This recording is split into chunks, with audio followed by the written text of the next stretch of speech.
Hello বন্ধুরা, সোমনাথ সুমনা চ্যানেলে আপনাদের স্বাগত। আজকের একটা নতুন ব্লগ নিয়ে চলে এসেছি। আজ আমাদের বিবাহবার্ষিকী, তা সারাদিন ধরে আমি কি করব তোমাদের কাছে একটু শেয়ার করব। ঘুম থেকে উঠে আজকের এখন ঝাড় দিয়ে নিলাম। ঝাড় দেওয়ার পরে আমি একটু ঘরটাও মুছে নিলাম। আর ওরা সবাই ঘুমাচ্ছে, ছেলে মেয়ে আর বর এখনও ঘুমাচ্ছে। আমার কাজটা হয়ে গেলে, ঘরের কাজটা সারা হয়ে গেলে তারপর ওদেরকে ডাকবো। ঘরটা মুছে নিলাম আর ঘর মোছা হয়ে গেছে। এবার এখন ছেলেমেয়েরা ঘুমাচ্ছিল, এবার ডেকে তুললাম তাদেরকে, ওঠো তাড়াতাড়ি, মন্দির, দেশের বাড়ির মন্দিরে পুজো দিতে যেতে হবে।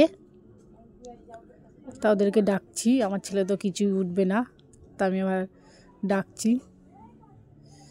চলো, এই যে এবার স্নান টান করে রেডি হয়ে গেছে।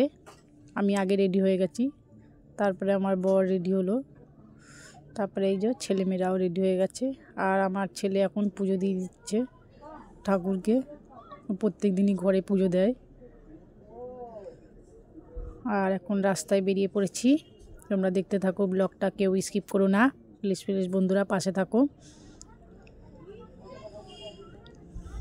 এখন রাস্তায় বেরিয়ে পড়েছি। আমাদের রাস্তা দিয়ে হেঁটে হেঁটে যেতে হয়, তা হেঁটে হেঁটে যাচ্ছি।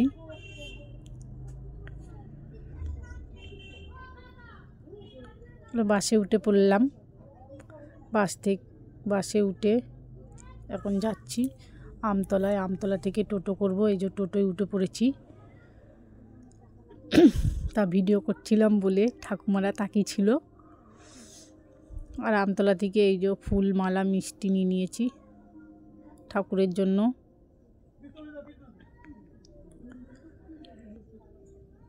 আজ অনেক বছর পরে দেশের বাড়ির মন্দিরে পুজো দিতে যাব। অনেক বছর পরে আমরা লেবে পড়েছি। চলো এবার দেখানো যাক।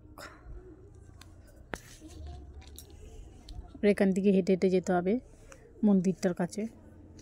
আমরা যখন এসেছিলাম এখানটা ইটের রাস্তা ছিল, এখন ঢালাই রাস্তা করে দিয়েছে।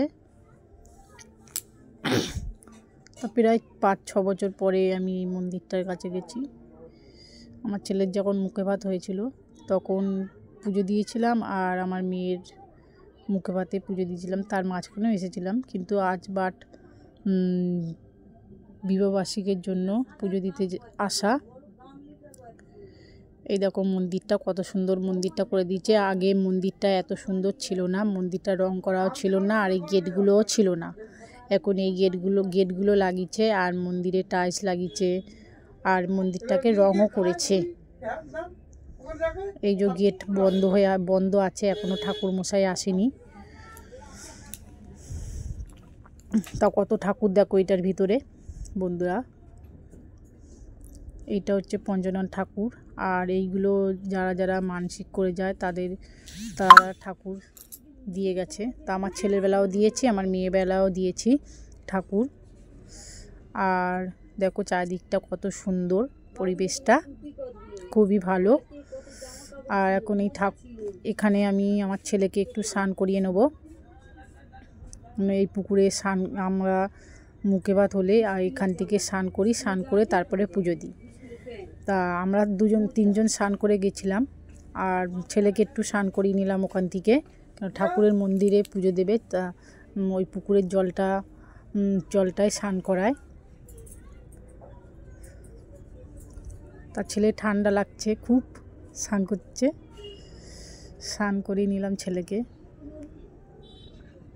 ওর বাবা স্নান করাচ্ছে ছেলেকে। আর মেয়েও একটু জল ওকে বললাম মাথায় দিয়ে নে, একটু পায়ে দিয়ে নে, একটু গায়ে ফায়ে বুলিয়ে নে। বাবা স্নান করিয়ে ছেলেকে নিয়ে যাচ্ছে।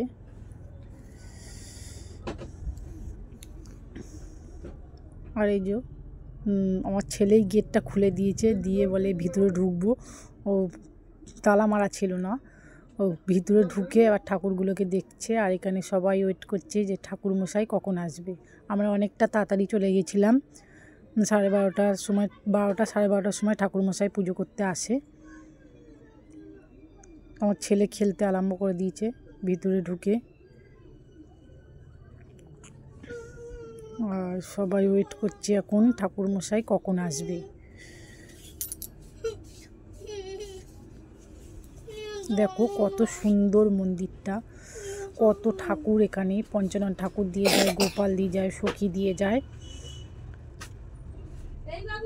আর এখন সবাই ওয়েট করছি ঠাকুরমশাই। চলো ঠাকুরমশাই এসে পড়লো, মালাটা পরিয়ে দিল লাঠিটা দিয়ে। ঠাকুরমশাই হাত পাবে না, অত বড় ঠাকুরটা হাত পাবে না, ওই জন্য মালাটা ওই লাঠিটা দিয়ে পরিয়ে দিল। এখন পুজোতে বসবো সবাই আমরা।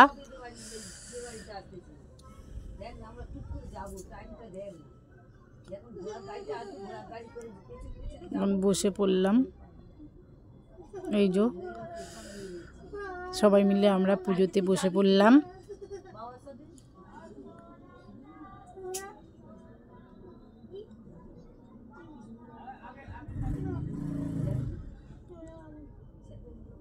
আর মেয়েকে বললো একটু কাঁসরটা বাজাতে, শাঁখ বাজাতে বললো, ও ঘন্টা বাজাচ্ছে। আমার ছেলে কাঁসরটা বাজালো, পুজো হয়ে গেল।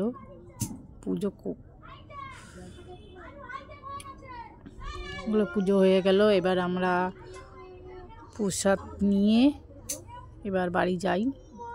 আবার একটু দেখিয়ে দিলাম ঠাকুরটাকে তোমাদেরকে। কেউ ভিডিওটা স্কিপ করবেন না, প্লিজ প্লিজ বন্ধুরা, পাশে থাকো। এই দেখো যাচ্ছি, কত বড় পুকুর, আর পরিবেশটা এতই সুন্দর যে এখানে আসলে যেতে ইচ্ছা করবে না, কিন্তু আমাদের যেতে হবে। বাট আমরা সকালে 8:30টায় বেরিয়েছি, আর ঘরে আস্তে আস্তে আমাদের 4টে বেজে গেছে। এতটা দূরেই, তাই এখানে প্রতিদিন তো আর আসা সম্ভব নয়। এত সুন্দর যে পরিবেশটা, এত বড় মাঠ, গেলে আর আসতে ইচ্ছা করবে না, কিন্তু আমাদের তো বাড়ি আসতেই হবে। আর আমরা টোটোয় উঠে পড়লাম। এই দেখো রাস্তাটা,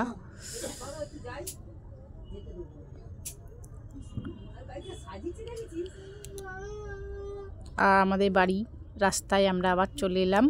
বাড়ি যাচ্ছি এখন রাস্তায় দিয়ে হেঁটে হেঁটে। এই বাড়ি এসে গেলাম। আর বিকেলে বললাম মেয়েকে যে ফল কটা কেটে সবাইকে দিয়ে আসো সবার বাড়িতে। ওখানে যেহেতু ফল কাটিনি, গোটা ফলই পুজো দিয়েছি। আর ব্রাহ্মণের জন্য গোটা ফল আর 1 প্যাকেট মিষ্টি দিয়ে এসেছি। আর এখানে গোটা ফলটা আমরা কেটে নিচ্ছি, ঘরে এসে কেটে নিয়ে আর সবাইকে দিয়ে আসবো প্রসাদটা। আর এই যে রাত্রেবেলার মেনু হচ্ছে আলু, পেঁয়াজ, ময়দা সব রাখা হয়েছে এখানটায়। মাংস আর লুচি করা হবে রাত্রিবেলা। যেহেতু ইউনিভার্সিটিটা অনেক বড়, অনেক লোকজনকে বলা হয়, আমার বোনরা আসে, আশেপাশের বাচ্চাগুলোকেও বলা হয়। তা বাচ্চাগুলোকে অতটা বলা হয়নি, 2-1টা বাচ্চা এসেছিলো। আর আমার বোন চলে এলো, এই যে বোন ময়দা মাখতে আরম্ভ করেছে। আর আমার মেজো বোন আসেনি আর ছোটো বোন আসেনি, কেন ওদেরকে বলা হয়নি। এই মাংসটা আমি করছি এখন।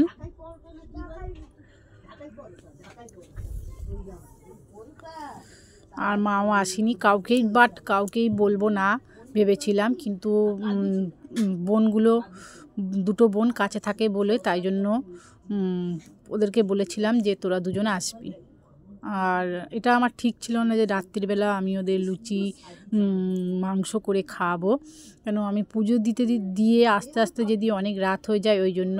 আর যখন আসছি তখনই ফোন করলাম যে আয় তোরা, লুচি আর মাংসটা করবো, তোরা খেয়ে যাবি। তা বললো ঠিক আছে। আর এই যে আমার মেজো বোন এখন ভিডিও কল করেছে, ও আফসোস করছে যে তোরা গেলি আর আমি যেতে পারলাম না। আর এখানে বর, ছোটো জায়ের মেয়ে, আমাদের মেজো জায়ের মেয়ে,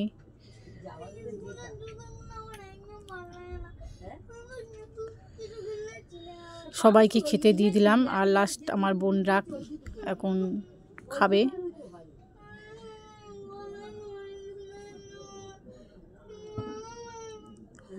এই যে আমার বোনরা খেতে বসে গেছে এখন। এই দুটো বোন আমার কাছেই থাকে, আমাদের একটু 5 মিনিট 10 মিনিট পরেই গেলে ওদের বাড়ি। আর দেখা হচ্ছে নেক্সট ব্লগে তোমাদের সাথে।